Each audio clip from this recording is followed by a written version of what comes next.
샬롬 샬롬 샬롬. 하나님 사랑합니다. 여러분 주 안에서 사랑합니다. 마태복음 18장 말씀, 한 사람의 소중한 마음입니다. 삼가 이 작은 자 중에 하나도 없이 여기지 말라. 너희에게 말하노니 그들의 천사들이 하늘에서 하늘에 계신 내 아버지의 얼굴을 항상 배우느니라. 너희 생각에는 어떠하냐? 만일 어떤 사람이 양 100마리가 있는데 그 중에 하나가 길을 잃었으면 그 99마리를 산에 두고 가서 길 잃은 양을 찾지 않겠느냐? 진실로 너희에게 이르노니 만일 찾으면 길을 잃지 아니하는 99마리보다 이것을 더 기뻐하리라.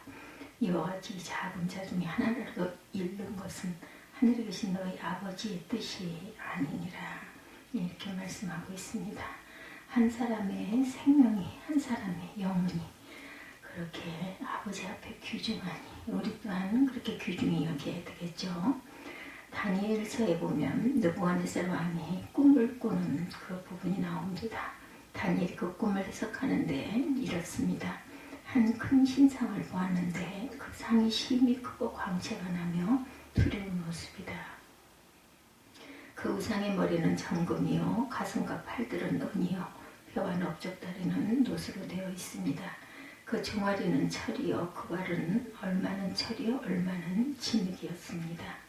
다니엘이 본 이 우상은 바벨론 이후 세상을 다스릴 나라들의 모습이었어요.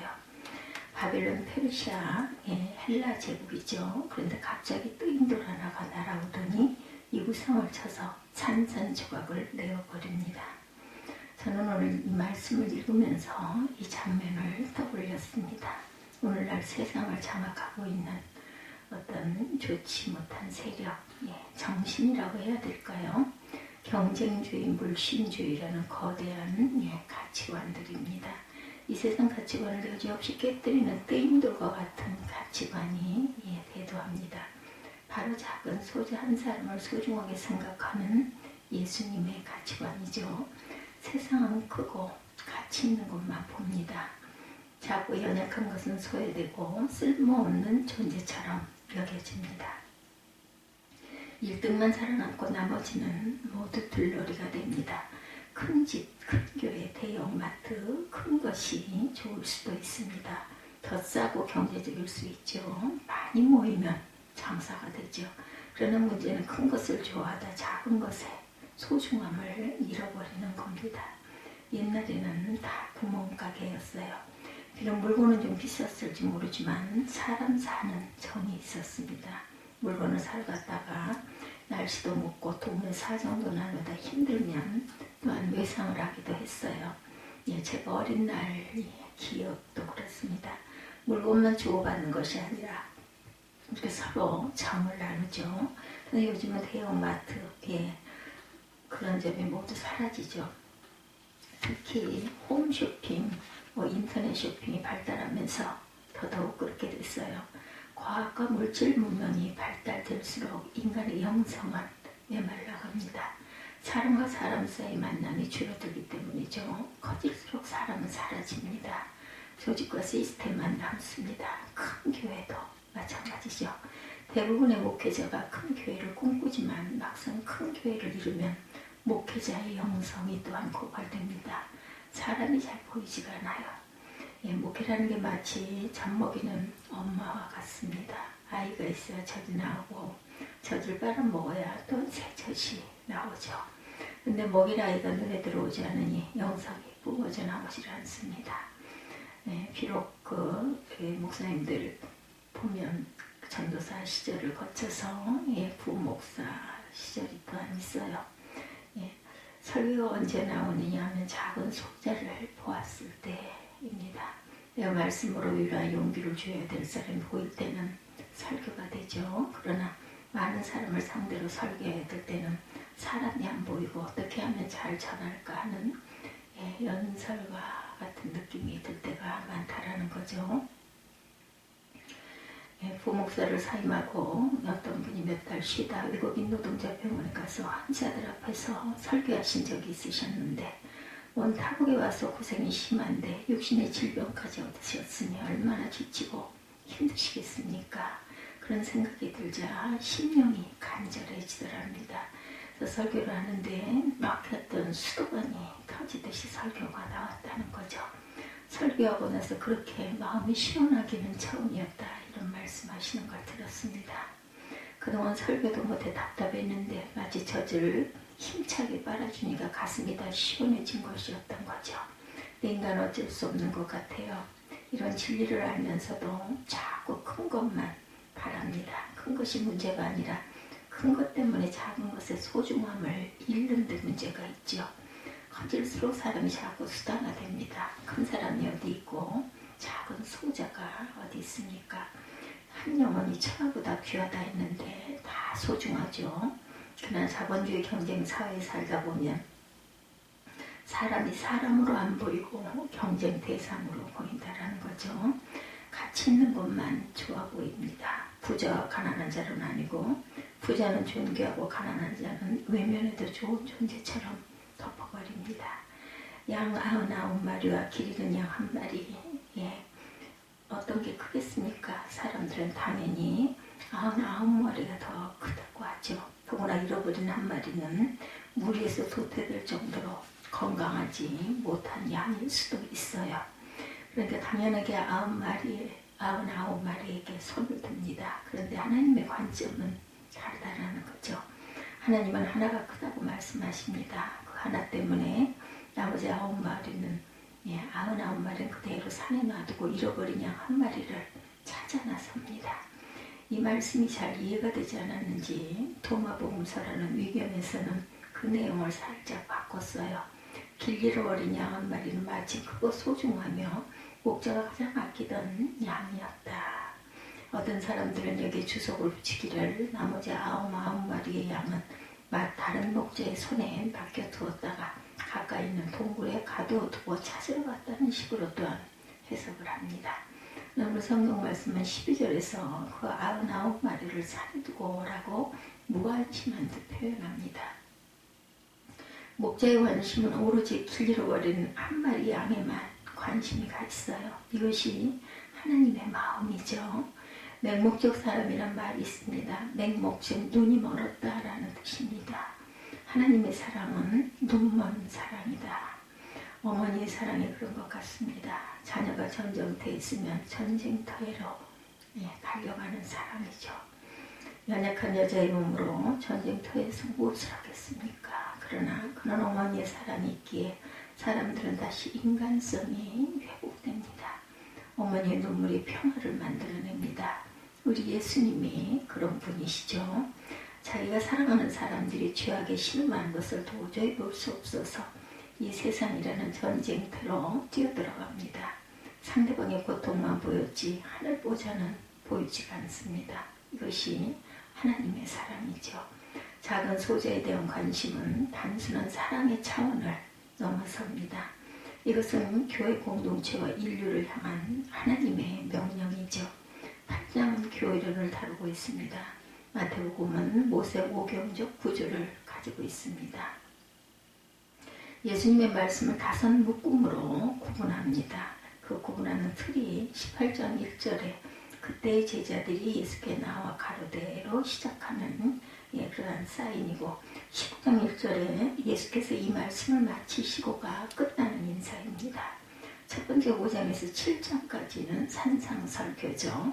신의 산에서 하나님의 율법을 선포하시듯이 산에서 예수님이 새 율법을 선포하십니다. 10장은 선교의 말씀입니다. 복음전도자의 자세를 가르치는 말씀입니다. 13장은 천국 비유의 말씀이죠. 7개의 비유가 나옵니다. 오늘 읽은 18장은 교회론이죠. 교회 공동체에서 생활을 다루고 있습니다. 그리고 24장과 25장은 종말론입니다. 최후의 심판 때 일어날 일들을 말씀하죠. 5개의 말씀의 그 산 중에 18장은 교회론입니다. 18장 교회론의 핵심은 작은 소자에 대한 관심입니다. 건강한 교회는 작은 소자를 외면하지 않는 교회죠.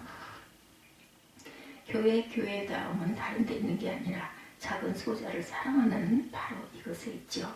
주님은 여러 번에 걸쳐서 이것을 강조합니다. 18장 5절에 또 누구든지 내 이름으로 이런 어린아이 하나를 영접하면 곧 나를 영접하느니. 어린아이 같은 작은 소자 한 사람을 영접하면 주님을 영접하는 것과 같다. 이어지는 6절에 누구든지 나를 믿는 이 소자 중 하나를 실족해 하면 차라리 연자 맷돌을 그 목에 달아 깊은 바다에 빠뜨리우는 것이 나으리라. 이렇게 말씀합니다. 우리 무심코 말한 한마디 행동 하나로 한 사람을 실족해 하는 죄가 이만큼 무섭습니다. 사람들은 다른 사람의 가슴에 상처를 주고 시간이 가면 잊혀질 것이다 라고 합니다. 사람들은 잊을지 모르지만 하나님은 잊지 않습니다. 10절 말씀을 보면 삼가 이 소자 중에 하나도 없이 여기지 말라. 너희에게 말하노니 저희 천사들이 하늘에서 하늘에 계신 내 아버지의 얼굴을 항상 배옵느니라. 작은 소자 한 사람마다 담당 천사고 수천사가 있다는 말이죠. 그래서 매일같이 보고합니다. 오늘 아무개가 어떻게 살았습니다. 누가복음에 보면 거지 나사로와 부자의 비유가 있습니다. 재미있는 것은 거지의 이름은 나사로인 것을 알겠는데 부자의 이름은 모릅니다. 이것이 하나님의 관심이죠. 하나님의 레이더는 부유한 나라나 사람을 향하지 않고 가난하고 고통 가운데 있는 사람을 향하고 있습니다. 14절에도 이와 같이 소자 중에 하나라도 이루어지는 것은 하늘에 계신 너희 아버지의 뜻이 아니니라. 뜻은 만족, 기쁨의 의미를 가지고 있습니다. 고통당하는 작은 소자가 있으면 하나님의 마음이 기쁘지 않아요. 어떤 부모가 10자식이 있어요. 하나같이 소중한데 그 중에서 제일 마음속에 닿고 있는 자식은 가장 약하고 못난 자식. 못난 자녀가 행복해야 부모님 마음이 염려가 덜어지죠. 못난 자식이 못 살면 그것처럼 마음 아픈 게 없습니다. 마태복음 25장에는 그 유명한 최후 심판의 비유가 나옵니다. 하나님께서 영생으로 보상받는 양의 무리와 영벌을 받는 염소의 무리로 나뉘죠. 근데 그 판결 기준이 형제 중 지극히 작은 자 한 사람에게 어떻게 되었느냐에 따라서입니다. 줄일 때 먹을 것을 주고 목마를 때 마실 것을 주고 나그네 되었을 때 영접하고 병들어 옥에 갇혔을 때 찾아간 사람들이죠. 그들을 향해서 주님은 내가 진실로 너희에게 이르노니 너희가 여기 내 형제 중에 지극히 작은 자 하나에게 한 것이 곧 내게 한 것이니라. 이렇게 말씀하십니다. 여러분 주님을 만나고 싶으십니까? 주님은 우리 주변의 작은 소자의 모습으로 나타나십니다. 작은 소자가 누구일까요? 우리의 도움을 필요로 하는 사람들이죠. 헐벗고 굶주린 가난한 이웃이 작은 소자입니다. 자녀를 잃거나 병 가운데 고통을 겪고 있는 사람이 작은 소자입니다. 주님은 오늘도 이런 작은 소자의 모습을 우리에게 녹화하고 계십니다. 그런 모습으로. 테레사 수녀시죠, 여러분들. 인도의 캘커타에서 고아와 병든 자들을 돌보고 20세기의 성녀로 추앙을 받았던 분이죠. 사실 빈민촌에서 이런 일을 하기 정말 쉽지 않습니다. 냄새나고 불결하고 또 치료해 주었다고 해서 다 고마운 것도 아니죠. 지치는 사람에게 차이가 쉽습니다. 이런 일을 일처리하듯이 하면 정말 힘이 들죠. 그러나 그들은 가난한 사람에게 봉사하면서 행복했던 거죠. 이 지극히 작은 가난한 사람들을 마치 주님을 대하는 것처럼 섬겼기 때문이겠죠. 그들이 즐겨 사용하는 손동작이 있어요. 손을 살짝 뺐다가 다섯 손가락을 살짝 오므립니다. 이 의미는 영어로 You did it to me 5글자입니다. You did it to me. 아까 읽어드린 마태복음 25장 40절에 지극히 작은 자 하나에게 행한 것 곧 내게 한 것이다 라는 의미입니다. 사람을 본 게 아니라 사람 배후 위에 있는 하나님을 보는 거죠. 봉사가 곧 예배가 되었어요. 사실 사람처럼 인간을 풍요롭게 하는 존재가 없습니다. 단 그런 풍요함을 맛보려면 모든 이해관계를 내려놓고 순수하고 단순한 마음으로 상대방을 바라보아야 합니다. 경쟁자로 대하고 무언가 이용하려 하고 나를 공격하지는 않을까 하고 두려움의 시선으로 사람을 대하니까 인간관계가 힘들어지고 지옥이 됩니다. 테레사 소녀는 수만 명을 상대했지만 그 사람들을 대중으로 보지 않았어요. 한 번에 한 사람씩 사랑했던 거죠. 마더 테레사가 쓴 한 번에 한 사람이라는 시가 있습니다. 한 번에 한 사람, 난 결코 대중을 구원하려 하지 않는다. 난 다만 한 개인을 바라볼 뿐이다. 난 한 번에 단지 한 사람만을 사랑할 수가 있다. 단번에 단지 한 사람만을 깨어날 수가 있다. 단지 한 사람씩만. 따라서 당신도 시작하고 나도 시작하는 것이다. 난 한 사람을 붙잡는다. 만일 내가 그 사람을 붙잡지 않았다면 난 42,000명을 붙잡지 못했을 것이다. 모든 노력은 단지 바다에 붓는 한 방울 물과 같다. 그렇지만 만일 내가 그 한 방울에 물을 붓지 않았다면 바다는 그 한 방울만큼 줄어들 것이다. 당신에게도 마찬가지다. 당신의 가족에게도. 당신이 다니는 교회도 마찬가지다. 단지 시작하는 것이다. 단번에 한 사람씩. 작은 소절을 소중히 한다는 것은 자기를 행복하게 만드는 것과 같습니다. 마태복음 10장 42절에서 예수님은 이렇게 말씀합니다.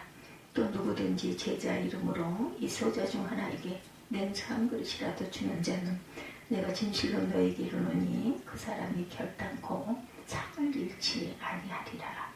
이 말씀은 장차 주어질 상급일 뿐만 아니라 현재적으로 주어지는 약속입니다.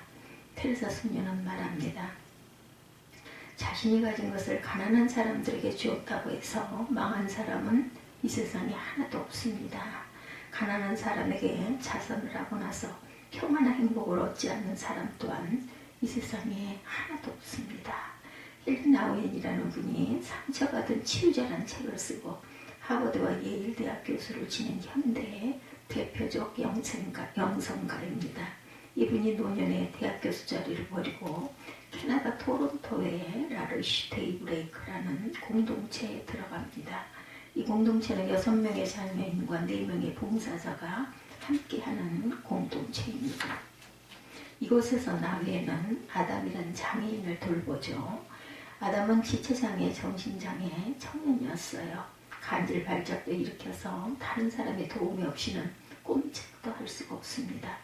이곳에서 나웨인이 하는 일은 밥을 떠먹여주고 옷을 입히고 이를 닦아주고 목욕을 시키는 일들을 합니다. 아담은 전적으로 무력하고 연약합니다. 그런데 이상한 것은 그런 아담이 나웨인에게 평안을 가져다 준다는 것이었어요. 그것은 아담의 부모도 마찬가지였습니다. 나웨인이 아담 부모에게 아담이 당신에게 해준 일이 무엇입니까? 하고 물으니까 그의 부모는 그이는 우리에게 평안을 주었죠. 우리의 평안의 아들입니다. 어떻게 이런 일이 가능할까? 그것은 무기력한 아담을 보면서 우리는 모든 이해관계에 덮인 시선을 내려놓기 때문입니다. 사람을 볼 때 우리는 나에게 어떤 유익이 되는가의 시선으로 봅니다. 그래서 사람을 제대로 사랑할 수가 없습니다. 그런데 아담은 아무런 도움을 줄 수 없는 존재이기에 그런 기대가 전혀 생기지 않습니다. 무기력한 아담은 경쟁 대상도 아닙니다. 복잡한 것도 요구하지 않습니다. 단지 밥 한 숟가락 떠먹여주기를 원할 뿐입니다. 그 결과 우리 마음이 단순해지고 그 상태로 평화를 가져다 줍니다. 연약한 사람 앞에서는 우리 안에 잠자고 있던 사랑의 본성, 조건 없는 사랑의 본성이 깨어납니다. 인간은 누군가를 사랑하고 누군가를 위할 때 행복해지죠. 자신의 집사람하고 우스갯소리로 아이들은 7살까지 효도를 다 한다, 이런 이야기들을 많이 합니다. 애들이 무엇을 해주어서가 아니라 사랑스럽기 때문이라는 거죠. 밤잠을 못 자며 사랑할 때 그것이 행복입니다. 아이들이 이제 조금 크면 생각이 생기고 그래서 이해관계가 생기면 그 사랑의 순수함을 잃어버리죠. 사람이나 사회나 교회가 건강할 때는 그 곁에 작은 소자가 있을 때입니다. 그 작은 소자가 곁에 있으면 정신이 화떡납니다. 물질에 취해 부유해져 있고 불평이 입에 배어 살다가도 작은 소자가 우리 눈에 들어오는 순간 우리는 영적으로 깨어납니다. 작은 소자를 잃어버린 교회는 불행한 교회죠. 작은 소자를 돌아보지 않는 사회는 죽은 사회입니다. 우리에게 가난한 북한 형제가 있다는 것은 복입니다. 우리는 깨어있을 수 있어요. 요즘 대학 가는 청년이 죽은 이유는 작은 소자를 바라보지 않기 때문입니다. 자기 믿음만 계획하는 사람은 성공할 수 없고 행복할 수 없습니다. 인류를 생각하고 한 사람을 생각하는 사람이 진정 건강한 사람이죠. 작은 소자를 잃어버린 교회는 불행한 교회입니다. 작은 소자를 잃어버렸다는 것은 교회가 자기 민족, 만족이 되었다는 뜻이죠. 사랑이 없는 사교 모임이 됩니다. 작은 소자를 잃어버렸다는 것은 교회가 주님을 잃어버렸다는 것과 같습니다. 주님은 작은 소자 가운데 계시기 때문이죠. 그래서 예배 가운데 영적 만족이 없습니다. 교회는 그래서 부지런히 작은 소자를 찾아 나서야 합니다. 그래야 건강하고 주님의 살아 역사하시는 현장이 됩니다. 우리에게 처음부터 끝까지 작은 소재를 향한 눈, 한 사람의 가치를 소중하게 생각하는 마음을 잃지 말기를 바랍니다. 이 마음만 끝까지 간직한다면 우리 교회는 건강한 교회가 되죠. 아무리 수적으로 부흥한다 할지라도 이 마음이 사라지는 순간 이 교회는 죽은 교회가 된다라는 것. 교회가 세상의 빛과 소금으로 산다는 것은 무엇일까요? 바로 작은 소자 한 사람을 소중하게 생각하는 것에 있습니다. 작은 소자 한 사람을 소중하게 여기는 마음은 마치 뜨인 돌과 같습니다.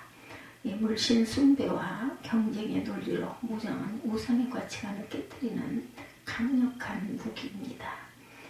작은 소자가 우리 교회에는 누구일까요? 여러분들, 우리 가정에서 작은 소자는 누구입니까? 내가 다니는 직장이나 사업장에서 작은 소자는 과연 누구일까요?